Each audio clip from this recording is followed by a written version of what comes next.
మంచిర్యాల జిల్లా జైపూర్ వద్దనున్న 1200 మెగావాట్ల సింగరేణి థర్మల్ విద్యుత్ కేంద్ర ప్రాంగణంలో మరో 800 మెగావాట్ల ultra super critical thermal plant నిర్మాణానికి ఇప్పటికే టెండర్లు పూర్తయ్యాయి. నిర్మాణ పనులకు సంబంధించి ప్రభుత్వ రంగ సంస్థ భారత్ హెవీ ఎలక్ట్రికల్ లిమిటెడ్ తో సింగరేణి సంస్థ ఒప్పందం కుదుర్చుకుంది. ఈ ప్లాంట్ ను గరిష్టంగా 4 ఏళ్లలో పూర్తి చేయాలని ఒప్పందం ఉన్నప్పటికీ 40 నెలల్లోనే పూర్తి చేయాలని సీఎండీఎన్ బలరాం స్పష్టం చేశారు. అందుకు అనుగుణంగా వచ్చే నెల నుంచే పనులు ప్రారంభించాలని సూచించారు. ఇచ్చిన షెడ్యూల్లోపే పనులు పూర్తయ్యేలా నిరంతర పర్యవేక్షణ ఉండాలన్నారు. పవర్ ప్రాజెక్టు ప్రాంగణంలో అన్ని సౌకర్యాలు అందుబాటులో ఉన్నాయని, వీటిని వినియోగించుకొని త్వరితగతిన ప్లాంట్ నిర్మాణానికి పూర్తి చేయాలన్నారు.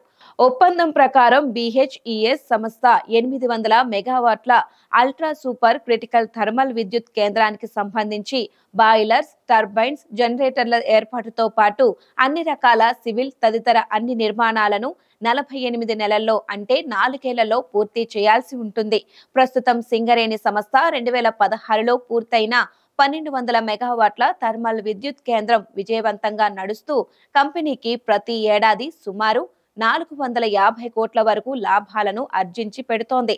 ఇప్పటి వరకు ఈ ప్లాంట్లు సుమారు 70,000 మిలియన్ యూనిట్ల విద్యుత్ను రాష్ట్ర అవసరాలకు అందించింది. దేశంలో రాష్ట్ర ప్రభుత్వాలు నిర్వహిస్తున్న థర్మల్ విద్యుత్ కేంద్రాల్లోకెల్లా అత్యధికంగా ప్లాంట్ లోడ్ ఫ్యాక్టరీ సాధిస్తూ సింగరేణి థర్మల్ విద్యుత్ కేంద్రం పలుమార్లు జాతీయ స్థాయిలో గుర్తింపు పొందిన విషయం తెలిసిందే.